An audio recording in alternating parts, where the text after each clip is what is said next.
Hi and welcome. Thank you all for joining us for today's interview, round 2 with Jonathan Michael Griffiths. Jonathan, you are a carnivore competitor, and you know how exciting both of these terms sound to me. So thank you for coming back and welcome.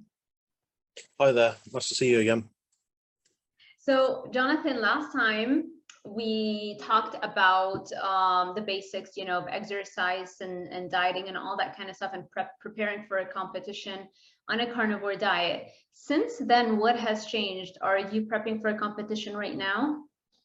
Not at the moment, no. So I'm in a weird sort of phase of my training right now. So I'm about, I think, 275 pounds. So I'm probably my heaviest at the moment. And you're 6'1", right? 6'1", yeah. So I'm probably just going to cruise that out and try and hold on to my muscle tissue for as long as I can. Because I think when you diet down, it's if you build a bit of muscle, say 10 pounds of muscle, then diet down, it comes off easier. Whereas if you hold the muscle for longer, I think it sticks around for a bit more. Say that again. If you diet down while you're putting on muscle, it comes off easier? Yeah, so if you say gain 10 pounds of muscle in 6 months, okay, then immediately go to a diet, I believe it'll fall off faster, like you'll lose muscle tissue faster. Compared versus to?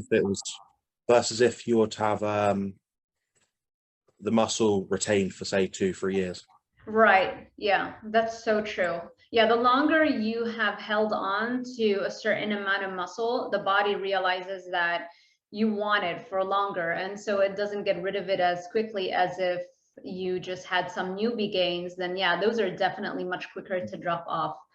So right now you're trying to hold on to that muscle for as long as possible before you start a cutting phase. That's right, yeah. When do you have any dates, any shows in mind? I'm not sure really. So I was thinking of switching to men's physique, where you just wear the shorts. But I don't know how well that's going to go because I'll be the biggest person on stage, and it might look a bit weird. But I don't know. I feel like I can't train my legs hard enough at the moment because my back problems. Right. So I might wait until surgery happens with that, then compete in men's open again. You're gonna have surgery? I may do, yeah, within the next year. Oh, yeah. Okay. Can you just remind us of the name of the condition that you've had? And you've had it for a long time. Yes, I believe I had it for about 13 years. It's called spondylolisthesis. And I've also got something called bilateral pars defect. That's basically where the bottom of your spine, you've got the L5 vertebrae.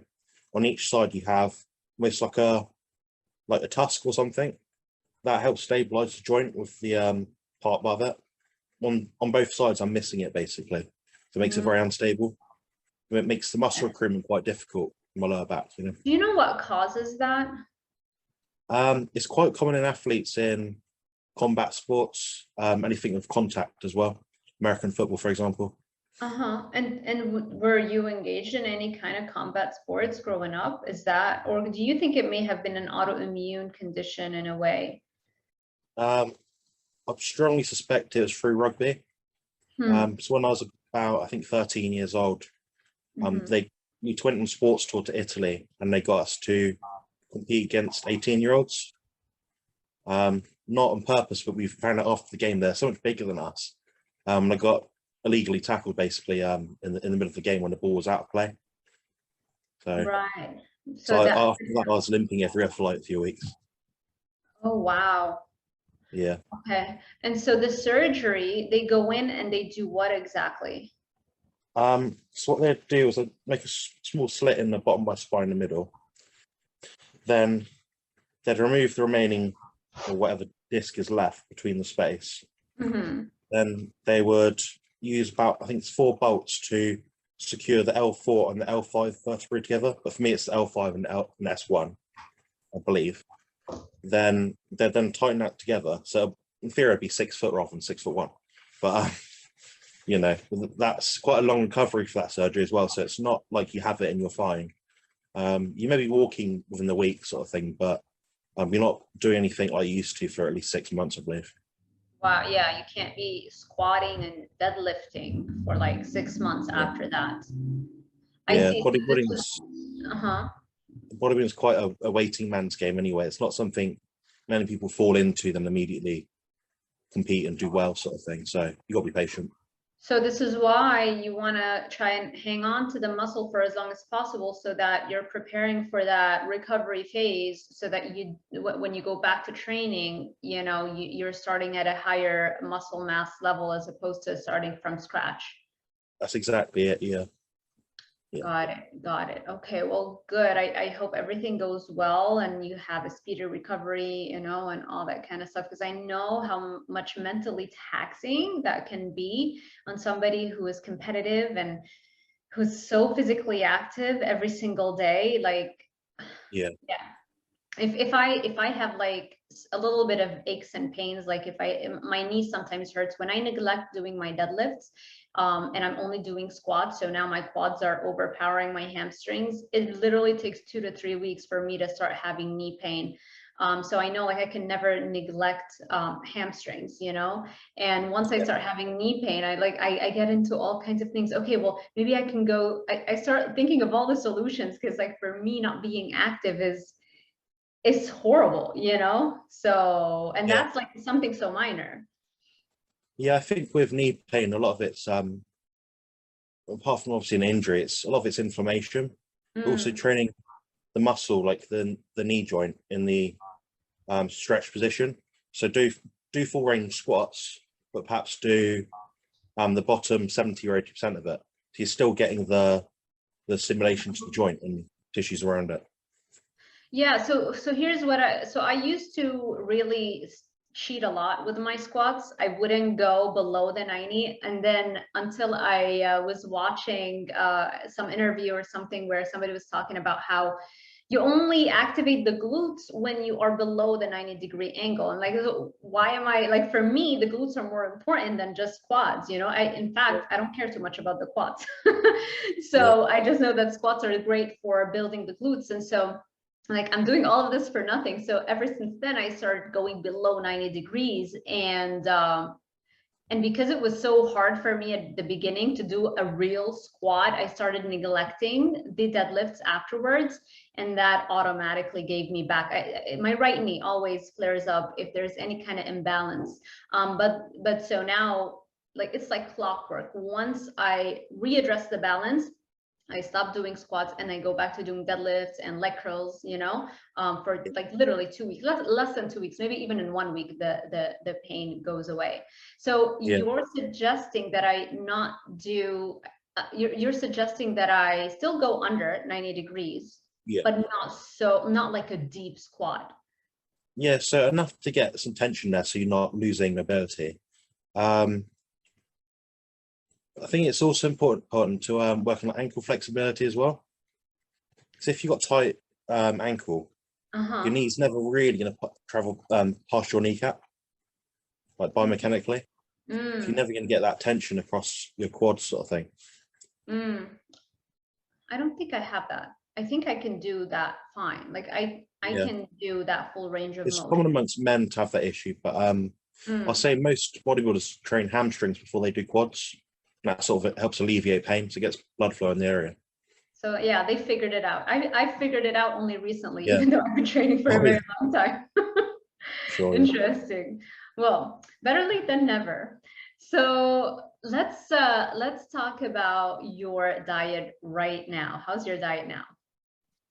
So I've actually toned down my diet a bit, so I'm not eating, I think, 6,000 calories anymore. It's more between 4,000 and 4,000. Fat's a little lower. It's about 120 grams. Protein is 300 to 350, and carbohydrates is the remainder. So I imagine that's about 3 to 400. So it's not overkill, but I wanted to rest my digestion. Just been pushing food for such a long time now. It's not a, like I said, it's a marathon, not a sprint. You've got to sort of occasionally phase out the food, phase down the training, then build it back up again. That's the gist of my diet anyway at the moment.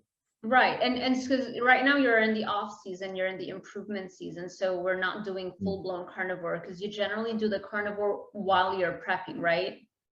That's right. Yeah. Yeah. So how different is it right now? Like, what are the sources of foods, like carbohydrate sources? Because I think with the proteins and the fats, I'm assuming you're getting them from meats, right? And animal foods, Yeah, correct? it's all animal sources for protein fats. There's no there's nothing like avocado or seed oils, nothing like that. It's all Yeah. protein fat from animals. The Yeah. carbohydrates is generally I'll do tortilla wraps, potato and rice, and do fruit most days as well. Do you do veggies? Not very often, no. Maybe once a week I'll do like one serving. Do you I'm not ever that yet. notice? And do you know what? Like, let me ask you first why, and then I'll give you my perspective on it. But why is it that you don't do the veggies? There's just not enough nutrition in them. So, for example, people always say about how, I don't know, nuts or something might have a lot of calcium in them, but they don't account for the fact that there's more oxalate in them, which just binds the calcium, disrupts your digestive system, so you're not absorbing any of it. There's some, I think you obviously know this before, I think from other podcasts you've done, but not what you see in the label is necessarily what you absorb in your body. 1000%. Yes, for so many nutrients, especially when you're trying to get them from a plant source. And for me, it's also because when I overdo veggies, because sometimes I do have that tendency to just minimize a little bit my activity for the day and cut down on the amount of calories I'm having in a meal. And I'll just say, if I just do some veggies, because that'll give me volume, then I can eat less calories. But I always pay for it with aches and pains and soreness because I'm training hard. And it's like, I have no soreness, I have no pains and aches even though I'm training hard, except when I eat vegetables. And it's mind-blowing. People think that the soreness generally comes from training hard. And it rarely ever comes from training hard for me. It's always when I eat the vegetables, believe it or not. There's definitely some sort of inflammatory response to that. I think to gain muscle, you need some inflammation. For example, I've been taking something called CLA recently. That's conjugated linoleic acid. I suspect that's very inflammatory. It's Because now I can take it out of actually, the toast. so it is an omega-6 kind of fat, and you would think that because all omega-6 are inflammatory, you would think that CLA is also that, but it's the exception to the rule. It is an omega-6 fat that actually is anti-inflammatory, and it's found in meats, grass-fed meats especially, and animal foods. So yeah, CLA, even though it's an omega-6, it's actually anti-inflammatory. I see. Mm-hmm. Yeah, I might be having a bunk product then. It seems I take it and that day I'm like, oh God, my chest is sore. I did like 4 sets yesterday and my chest is Really? Maybe it's fire. placebo. I don't know. Or maybe you are reacting to it in a way. Maybe something in the supplement. Yeah, maybe. There might be. Yeah. I don't know. I would look into that. Yeah, I might be. Okay, so your diet, walk us through a traditional or a typical one-day meal plan right now. Meal one is nearly always quite a few eggs. So it might be 4 or 5 whole scrambled eggs. I don't really use milk with it or anything, just as it is, scrambled it or hard boiled. I might, if I scramble them, I might put them into a tortilla wrap, put some sugar-free barbecue sauce in it or something, then just have one of those. Do you have just a regular wrap, or do you like do keto wraps or any kind of different kind of wrap, or just like normal? Just a normal white one. I use the white ones rather than the whole wheat sort of thing. Obviously, but over here you don't really come across like keto wraps. So for when you get in the States, for example, there's a lot of sugar-free keto products. Over here, it's not so much of a thing.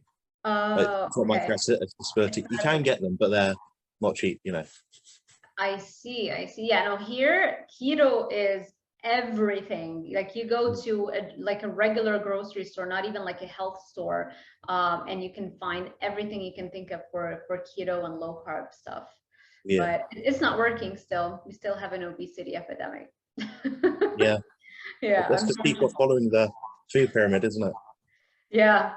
Some people follow the food pyramid and it doesn't work, and then some people try to do the keto and it still doesn't work. The thing is, it's the addiction. That's the problem, because just because you do keto doesn't mean you have overcome that addiction to the foods, you know, because like keto ice cream is still ice cream, right? It's still blowing up your brain. Your brain's throwing a party every Yeah, time you have it. So you still have those cravings. It's still harder to stick to it. And this is why carnivore is just so great, because it eliminates any potential source for addictive food consumption. Like I everything agree. is Yeah, eliminated. yeah. So You don't really crave anything. I'd say you only sort of crave animal fat if you're really under eating. Other than that, you don't think, you know, sort of wake up and think, oh, I really fancy a bowl of cereal or granola, toast. You know, yeah. you just think, okay, food, eggs, food, beef. You know. Have you ever heard of Tristan Lee? He's a bodybuilder. He's young. Yeah, he's shredded, wasn't he? Oh my gosh, incredible. I mean, the guy is like a discipline machine, like with everything. He's shredded, and the amount of work that he does, you know, like no wonder he's so successful. And I Yeah, remember watching a video of his where he was talking about why he does carnivore. And he says, it's more sustainable for me that way because I have zero cravings on it. mm, And it's true. You think at first when you hear carnivore, you think, oh my gosh, I could never only eat that. Like, because people are thinking of all the cravings they are going to have and how they won't yeah, be able to satisfy them. What they don't realize is that when you remove all those foods, the cravings go away, because the cravings are the result of you consuming those addictive foods. So I agree. yeah, the carnivore diet looks restrictive, but it actually feels so freeing. Yeah, mm, And I thought that was so interesting what he said. It's like zero craving. And like very casually says it in the middle of a video. Like that should be the title, yeah, in my opinion, for people to really understand the power of this diet. I agree. Yeah. So, okay, let's go back to the wrap eggs with a wrap. If sometimes you'll Okay. do the wrap, right? Then I usually go to the gym. Might do a pre-workout drink. After the gym is usually a protein shake. So that'd be, I don't know what it is in ounces. Maybe I'm guessing about 3 ounces of protein powder Okay. with about That's like 75 grams. 2 scoops or one I think scoop. it's 2 or 3. I think Okay. it depends how big your scoop is. Yeah, I I guess. usually do that with some fruit quite a lot of times. So I'll do banana or grapes, maybe melon, things like that. The next meal, usually quite a lean meal. I don't always have much appetite after the gym, so it's just something I can get down that isn't going to like store my appetite for later. So it'll be usually chicken with like some bread. I might make a wrap or do baked potato maybe. Next meal would be usually I'll make a beef brisket and I'll put it in the night before. So I've been having that every day. So I usually have about cooked weight about 200 to 250 grams of beef brisket. Okay. That'll be that meal and the last and the fifth meal as well. And that'll be with potato, pasta or rice, something like that. Have you ever attempted to do the maintenance that you do without the carbs? Did you ever, or are you ever thinking of trying it out? Like instead of the pasta and the wraps, just eating more meats, more fatty meats? Yeah, so I tried that and I managed it for one day. Uh, I think it's the food quantity is too much. I mean, for most people like yourself, you can do that and it is going to be feasible. But I think there's almost like a benchmark in your energy consumption where once you eat past that point, it's almost like more difficult to digest it. So I'd say just over 4,000 calories for most people tends to be the point where people drop off and can't sort of sustain it. I see. And you must eat a certain amount of calories. Otherwise, I mean, that's how you maintain that muscle that you have. Interesting. Okay. Supplements, you said you're taking CLA. Your CLA, omega-3, I use about 10 to 15 capsules a day. That's the high Really? potency one. Yeah, I've So how many grams are you getting of omega-3s per day? it's in total probably about 6-7 grams, like actual omega-3, EPA, DHA sort of thing. Yeah, like, yeah, total. EPA and DHA together are going to be around 6 to 7 grams for the day is what you're taking. Why Yeah. do you take such a high dose? So I found that I scaled up. So I started taking it when I was younger, and I got to a point where I thought that doesn't do anything. I take it out, put it back in at a higher amount, vice versa. So almost like what do you call it, like a flush where you sort of refresh your body to it. And I found like 10 to 15 of them a day is about where it's at. Anything less than that, I didn't see the benefit. What kind of benefit do you feel? Yeah. I suspect that's because of my diet beforehand. Don't know if you know someone called Charles Poliquin. Yes. Charles Poliquin or Poliquin. I've heard of him, but I'm like literally blanking. I can't tell you what he does. So he is an elite strength coach for Olympic athletes. Right. Oh, he's the guy that passed away. Passed away a little while ago, yeah. I remember. So he recommends a high dose at the start then to reduce it. Because you know the idea around vegetable oils sort of sticking around your body and the omega-6 lasting for 6 months to 2 years. Yeah. I think that's the same principle. So you can use a high dose, then reduce it as time goes on. To flush out as much as possible the omega-6. I see. Okay. I see. That's my theory behind that. Okay. Yeah. And what else are you taking then? Creatine at 10 grams per day. I just use the monohydrate, the simple one. I'm trying to think now. I take zinc quite often. I find it helps with like skin repair. I've got quite bad skin, so I think that helps strengthen it a little bit. What do you mean bad skin? Do you have a condition? Yeah, I'm not sure what it is. Maybe I have like eczema or something. I've got quite bad like shins and wrists and things. It's very dry. Could it be psoriasis or eczema? Either, to be honest. I had eczema when I was younger, so I suspect it might be that, but psoriasis. Yeah. So I always bring that up because it is so recent. My student that I taught her nutrition this past semester did a carnivore diet in as little as 2 weeks, reversed her psoriasis, which she's had like forever. And this is something that I find like this is one of the easiest things that you can address with a carnivore diet, but strict carnivore diet. I mean, like no plant foods. Just meat. Just animal foods, you know, like animal foods. So like meats, all kinds of meats, you know, red meat, lamb, pork, fish, all kinds of fish and seafood, you know, lobster, crab, shrimp, eggs, bacon, caviar, cheeses, even potentially. I would do it with cheese, and then if it doesn't clear up, then cut out the cheese. And yeah, maybe even honey if you want to make sure you're maintaining that energy, hitting that caloric target, just to make it more convenient. You might even do honey. That might work, you know. Try, I don't know, think about that and check out, I'm sure you know all this, but you know, you can kind of like refresh your memory. Go to Rivero Health, which used to be MeatRx, Dr. Sean Baker's website.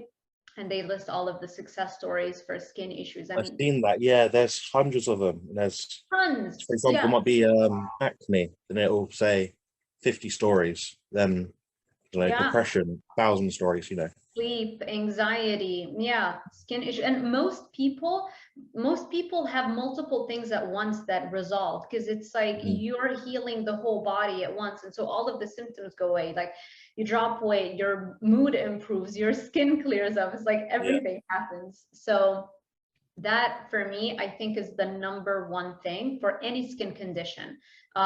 Joe Rogan, the podcaster, you probably know who he is, had also vitiligo patches, where you have destruction of melanin producing cells in his skin, which is I wouldn't say that common, but a lot of people have vitiligo, you know, and some of them have it on their face, like complete absence of pigmentation. And he started having repigmentation. He started seeing color and filling up in those patches on his hands after just 1 month on a carnivore diet. So it's worth a shot. Yeah. Right? Yeah. And I think if you include the honey and the cheeses and the dairy, that can make it a lot easier to hit your calories so that you don't feel like you're super strict, you know, and see if I had a that. theory that my skin issue started roughly January last year, and that was the same sort of time that I went very strict carnivore. I thought maybe it might be like oxalate dumping or something, because I hear that time and time again. People say, I did it for 2 weeks, and then this happened, you know. It's my Interesting. body's That trying to could detox. be it. Yes. You know, I interviewed Sally Norton about she knows all about oxalates. She might have a lot of information about that and the Yeah, dumping syndrome that could happen. So you're saying you started having those breakouts around the time that you did carnivore. yeah. When I started being more strict about it, yeah, I wonder, or it could be also a sensitivity to some food that you started eating at a much higher frequency on carnivore versus when you weren't. Maybe eggs probably the dairy. I think or the dairy. probably dairy. Yeah. Yeah. Well, then here's another solution. And before switching up the whole diet, just cut out the dairy for 30 days, maybe ideally 90 days, but normally in 30 days, we can see pretty clear Yeah, results. You could also do that, but then, you know, the whey protein is, yeah. yeah. Anyway, okay, that's Next supplement. very interesting. No, because I'm sure so many people struggle with all kinds of skin conditions, and you know, Yeah, there are so many ways to troubleshoot the same issue, you know? yeah. Okay, so we did a typical meal plan for you right now. We did your supplements, right? We did the CLA, creatine, the omega-3 high dose that you're taking, and zinc for the zinc. There's one more as well, I think. Vitamin D3 and K2. Perfect. Yeah, I take them. So 5,000 units of vitamin D. It's quite sunny here at 12,000? the moment. 5,000. 5,000, yeah. Yeah. It's quite sunny over here in England at the moment, so it's not really needed for a lot of people. And vitamin K2, but I use the MK4 variant. That's a lot. It seems to help a lot more people with heart issues and prevents arterial plaque buildup. Uh-huh. If you have it already, it'll help remove it. So I'm using that more as a preventative sort of measure towards my health.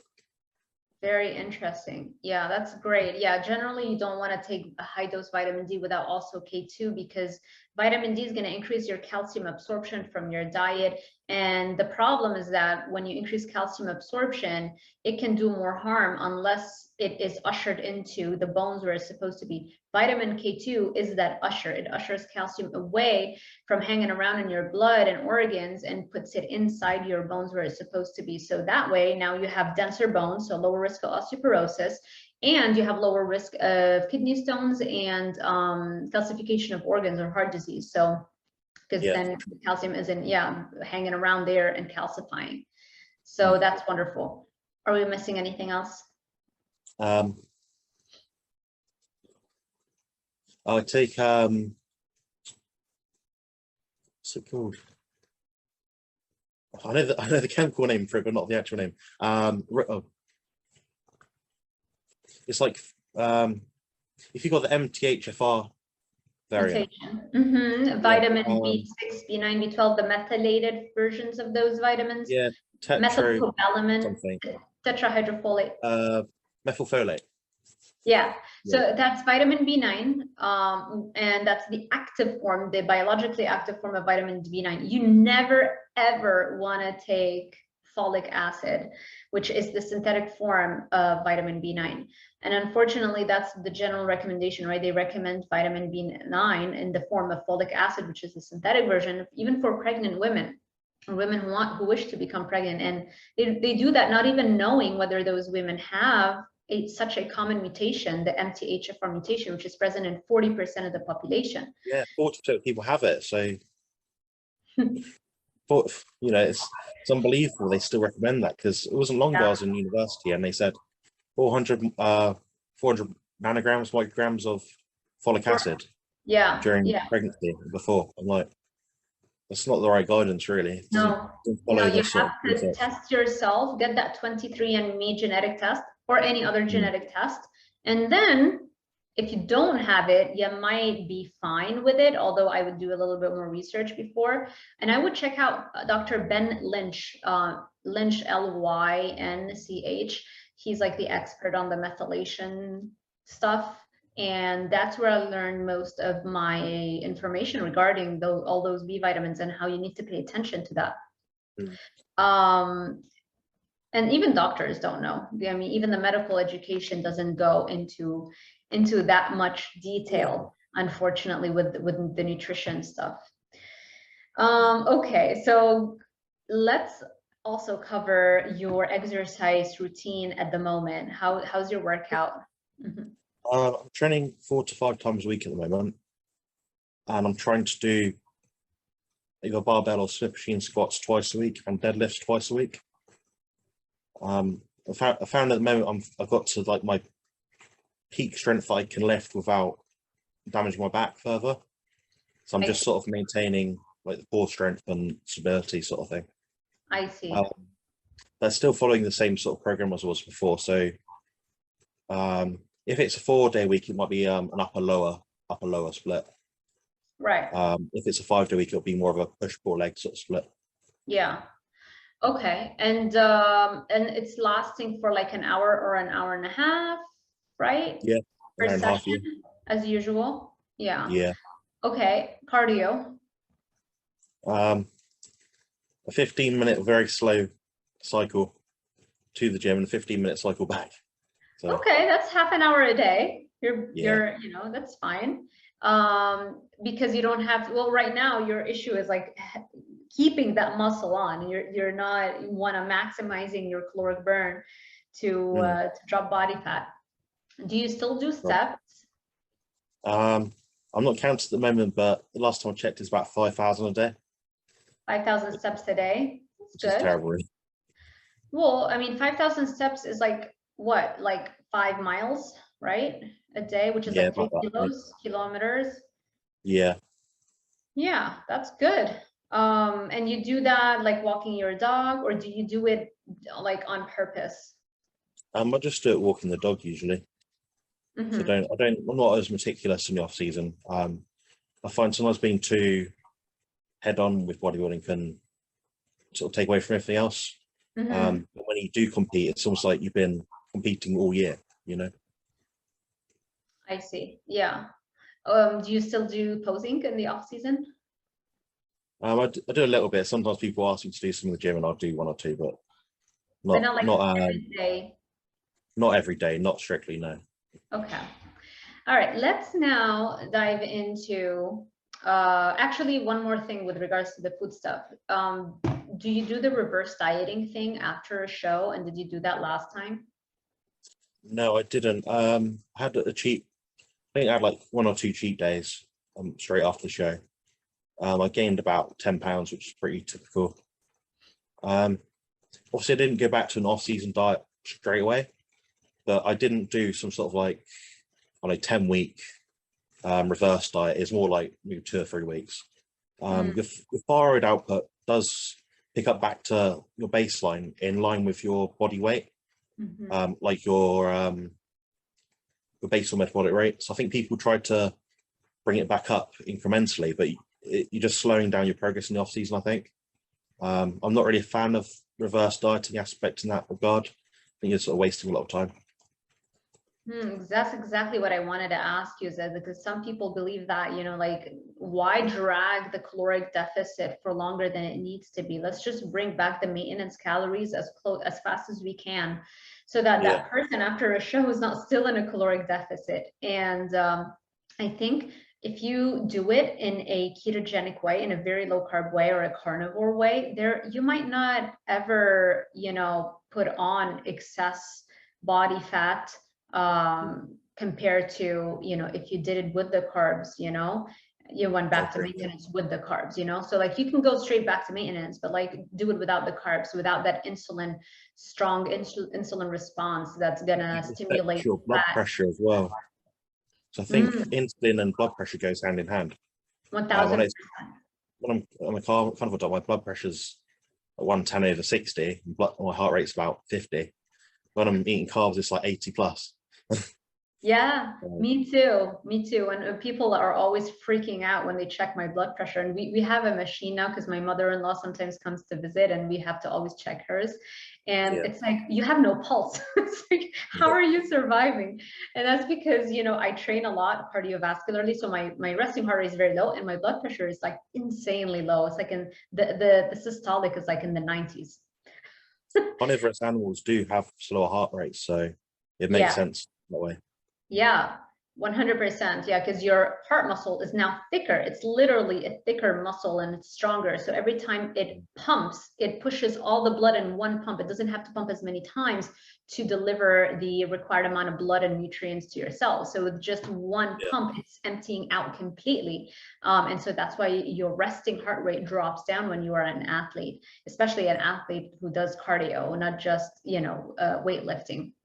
yeah, Um, and another thing, I always caution people, like the number one thing that's going to happen once you cut out the carbs, whether it's keto or carnivore, is that your blood pressure is going to normalize so quickly. So you have to talk to your doctor, like they need to know that you might not need to be taking those pills anymore. If anything, it's dangerous to take a hypertension medication when your blood pressure is normal because it's going to drop it, you know, even lower. You're going to have now hypotension. yeah. It's no sort of feedback system from the body to know, okay, I'm taking a drug that's make it lower. It'll just keep making it lower. Whereas if you do it yourself naturally for a diet, your body almost knows. Exactly, 100%. And people don't know that. People think that, oh, I got diagnosed with high blood pressure, and now I have to take this medication for life. And the doctors don't even mention lifestyle changes. And if they do, they'll mention the DASH diet, which is catastrophic. The dietary approaches to stop hypertension. This is what the Academy of Nutrition and Dietetics recommends, but let's not go there. Anyway, so we've covered your activity, we've done the reverse dieting thing. Let's talk now about cravings. And do you ever like cheat on your diet? Like how does that work? So I'm usually allowing myself like one treat a day. There might be I'm like a big kid, like a big bowl of ice cream, like that I big. feel like ice cream is always the go-to because it's so voluminous for the amount of calories in it. It's got Yeah, protein in it. like if you just get plain vanilla ice cream, like a big, I don't know, 1 pound sort of bowl of it. That's only 700 or 8. Well, it's quite a lot for you, but for like 700 or 800 calories is not bad Oh for me. no, a pint is not a lot for me, trust me. That's No. goes down easy. No problem. Yeah, yeah. That someone's put like I don't know what you call them, like fruit pastels over them, or I don't know, like gummy So, sweets. but the ones that you have, they're not keto, right? Can you get the keto No, ones? No, so the they're just regular ice normal. cream. Yeah, Okay. Yeah, that makes sense. 700, 800 calories, that's generally the amount of calories in a pint of ice cream. Do you get the slow churned ones? Because supposedly they have less fat or like 50% fat compared to the regular ice don't cream. have anything like that over here. You don't have slow churned? No. Oh my gosh. Okay, you have to come to the United States. Yeah, we It's got a lot of food only options here. over. Okay. So you'll have an ice cream pint every day, or does it vary? Is it always ice cream, or do you allow another treat per day? Usually a cold treat. Might be might add fruit to it or something. Say that again. What is that? Might add fruit to it. Add a fruit to it? Yeah, Okay. sometimes. But I wouldn't say have it every day. It's usually some. I prefer sweeter things anyway. That's the sugar addict in me. So Yeah, me too. I feel like most people are yeah, I really am so jealous of people who like don't care about this sweet stuff. It's like, I'm not a big sweet person. Like, what do you mean? Like my brain can't comprehend that. What do you mean you're not a sweet person? You know, yeah, it's just so much easier, I feel, for them to stick to a diet. Any kind of diet, doesn't even have to be like a carnivore, any kind of diet, because the vast majority of temptations come from the sweetness, really. mm, And yeah, sweet and processed foods. So mm. you'll do that, and do you ever go overboard, like and like have you ever binged basically? Yeah. I've been been known to binge quite bad after shows. I dread to think, maybe like 15,000 calories, maybe. I'll just do that through. I feel terrible for it, but it's chocolate. But I've not done that in quite a few months, actually, maybe like 3 or 4 months. I think it's pretty good, but I think once the novelty wears off and you've done it a couple of times, it doesn't really appeal to you anymore. But now just having like a pizza is enough, you know. How much is enough? Like just a pizza or something. Okay, I can't understand what you're saying. Or just like a pizza. Oh, I see. So that would be enough for like the day after the show, or you mean like the first few days after the show? For a few days after the show. I see. So yeah, that is so common.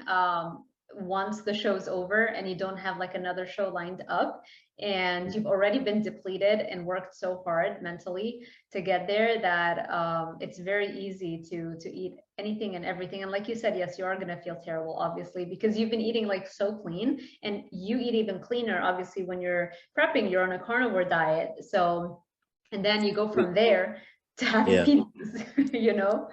When in my last competition, I was in 2 categories, and there was competitors who were also in 2 categories.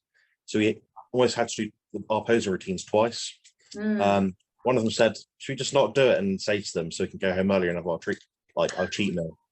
So we're like, "Yeah, go on then." So we didn't do our posing routine and we left earlier. Hilarious. That's so funny. But Yeah. see, you already knew that it, like, if you had done it, would it have changed the placings or anything? No, I don't think so. Yeah. No, they don't really judge posing over here, it seems. Really? Not really. I've seen some pretty Over awful here, poses. it's like huge. It's just as important as your physique.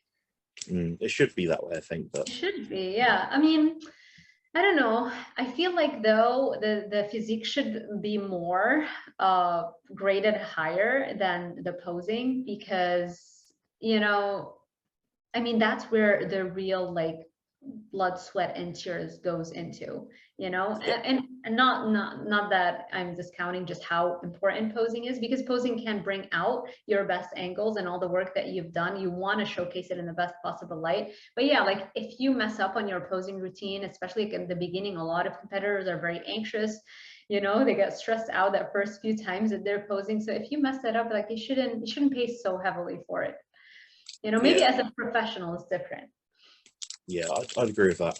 Yeah. Okay, so after a show, you go off the rails. We've established that. What about when you are prepping for a show? Has it ever happened? I feel like almost everybody tells me that they'll have days where, you know, they'll fall off the wagon, but you know, has it ever happened? And if it has, what do you do?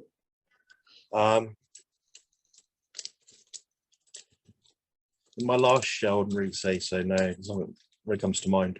The one before that, not my last show, not the one before that, but the one before that. I walked out of the gym after doing cardio. I think I fasted, and I didn't have my post-workout meal with me, and I nearly passed out, and I had like a nosebleed. And I started throwing up. Like my body, I was at like 4% body fat, and I was just so drained. So I went to the shops and got some like candy. Right.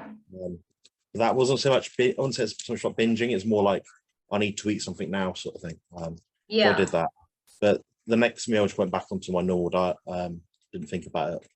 Right. So no, it wasn't like a major slip up or a binge, or you know, where some people just like throw away the whole day. Yeah, I can flip straight into a diet, so I could be on 6,000 calories one day, then decide, all right, tomorrow I'm going to start a diet competition, then just go straight into it. You go straight into it. Yeah, straight into it. Very good.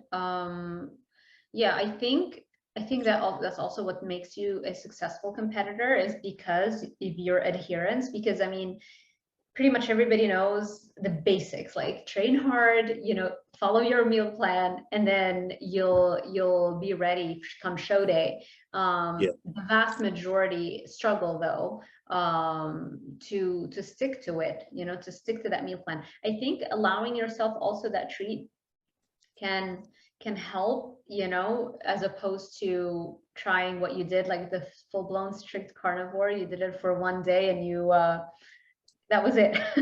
And that's Yeah, because it's different when you're training so hard. It's different than somebody who's doing it for lifestyle. Like carnivore can be very easy to stick to, especially if you're not bodybuilding, right? Especially if you don't have those additional things that you're working on at the same time. yeah, Um, so this is why I love those two topics, and I'm always trying to see if we can marry them together.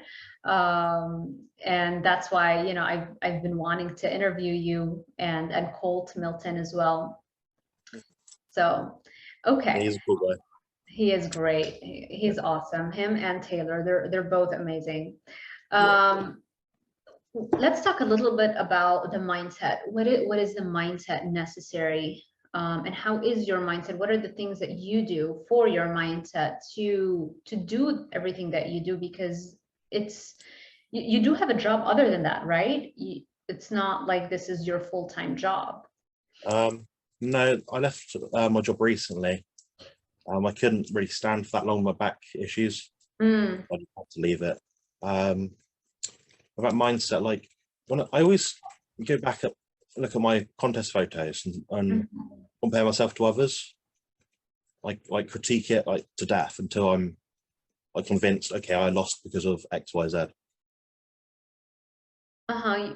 You froze just a little bit. And I think, oh, Okay, you froze just for the past few seconds, so I yeah. didn't catch that last sentence you said. So I basically critique all my past photos. Then I work out why did I lose. Then think, okay, this is what I'm going to work on. And I've always got I'm quite competitive. I don't. People always say, oh, I like to beat myself, but I just like to beat other people. You know, as male bodybuilders, I don't know what it's like in the female categories, but there's a lot of arrogance backstage. Like you get these guys that walk around all puffed up and stuff, and you think, calm down, you're in, you know, you're wearing a bikini sort of thing. So It's hilarious. I always find that to be so interesting how different the women competitors are with together. They're like hugging and, you know, like it's yeah, so different. And then the men, they're like, they don't care. Yeah, I want to beat you. You know? I don't yeah, know. I don't know which approach, like I'm fine with either. You know, obviously everybody wants to win. Everybody wants to like win yeah. over everybody. So I don't know how much this idea, like I'm only competing against myself, how much is that for the cameras and we're trying to convince ourselves with it? I don't know. But Yeah. anyway. Yeah, I always go into a show thinking that everyone's trying to beat me. I don't think that I'm like the underdog sort of thing. Perhaps it's a little bit of arrogant sort of thing, but I think it's just my motivation's more geared towards that. I'd rather be the person that everyone's trying to beat than the person that's trying to beat everyone else, you know, is in like the underdog sort of thing. That's mostly what I think about. When I train, it's more about myself than other people. When I'm talking about competing, that's when I think about other people. But yeah, I use a lot of imagery when I train. So I Mm. like if I'm going to do a squat sort of thing, I'm thinking, briefly close my eyes for a few seconds, maybe like 5-10 seconds. I think, right, I'm going to do this for 20 reps. What I do is I'll actually write it down in my little notepad, you know, 150 kilos, 20 repetitions sort of thing. I think I've got to get that. I've written it down now. I don't have to go back on that and change it. So I'm thinking 18, 19. I'm barely moving the weight. Then I'm like 20, and I've got it. Yeah. And That's what I tend to do. when you start feeling that discomfort, that pain is like do you, because I know like some people, for example, they'll start counting once it starts getting uncomfortable. Do you ever do that, or do you just, you already know this is a heavy weight for you and you just suffer throughout the whole set? Just go throughout the whole thing. I train to what's called technical failure. I Mm, train until I can't do a repetition again with good form. immaculate form. Yeah, I think that's probably the way to go, because I mean, if I was doing sloppy sets, it wouldn't be such an issue, but I'm training very strict. I Mm, don't know if you've heard of Nick Walker. He's a a bodybuilder. He's like 5th in the world. He trains with heavy weight, but very strict form, like immaculate, perfect technique. So trying to emulate that when I'm in the gym. Interesting. Okay. And outside of that mindset inside the gym, what is your mindset like outside? Like, why do you do what you do? What keeps you putting on all of the effort in it? Like, how's your mindset and your thoughts regarding that? It's like a continuous adventure. So it's almost like it's like a computer game maybe. So you've got to beat the next level boss. So each boss might be an inch in your bicep sort of thing. Or I might think about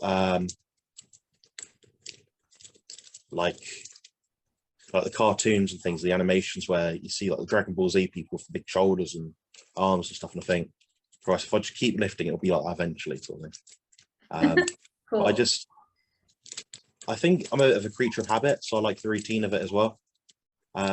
People quite often ask me, "Oh, what'd you do if you couldn't compete or couldn't train again?"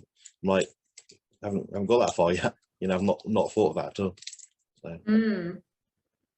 That's just what you do. That's like, it's your habit now. You would do it no matter what. Do you have a coach? Do you work with a coach, or? No, I don't work with anyone. Sometimes I might ask for advice from people, but I tend to like doing it myself. It's like a self-satisfaction kind of thing. You're responsible for all of your outcomes. So when you do win or do look a certain way, like towards your goals, then it's more rewarding. Yeah, extreme ownership. Yeah, and you're designing your own program, you're designing your diet and everything, so the results are a direct reflection of every choice you have made regarding your diet, your exercise, your adherence, everything.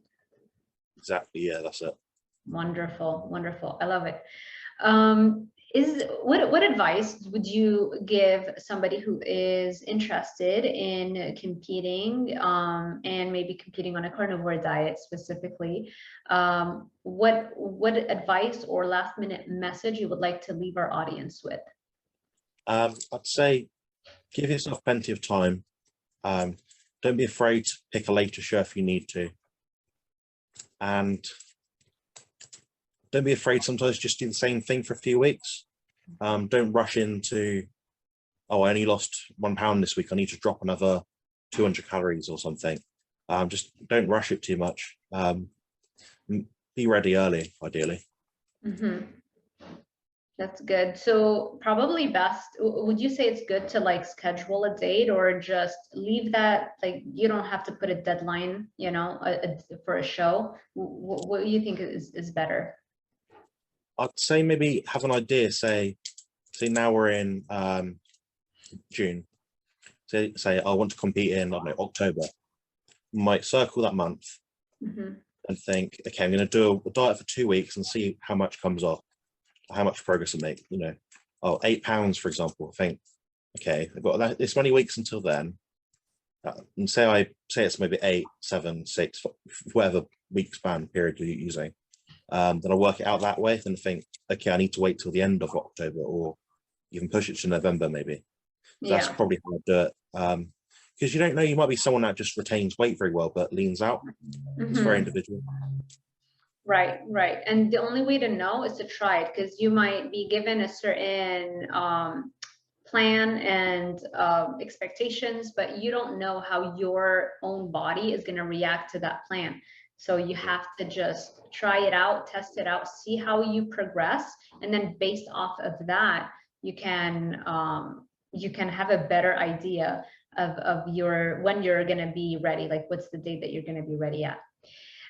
Where can people find you? And also, do you work with people? Do you offer coaching services? Yes, I work with people in coaching and consulting. I'm quite happy to offer either. I find often people will sort of purchase my consultation, then want the coaching alongside it. So I'll answer all their questions, but then they'll want me to sort of program something for them. So I offer both, and I'm available day and night near enough. Obviously UK based. My Instagram is composition_consultant. I am going to link them in the description box below, and obviously they're on the screen as well, our Instagrams. Thank you so much, Jonathan. I love this topic, and I'm so glad that we got to do a part 2. Maybe we'll do a part 3 eventually. So thank you so much for chatting with me again. And for everybody, thank you for joining us. I hope you enjoyed this kind of content. If you did, make sure you give it a thumbs up, subscribe, and make sure you hit that little notification bell icon so YouTube alerts you every time I post a new video. Thank you all for watching, and I will see you in the next one.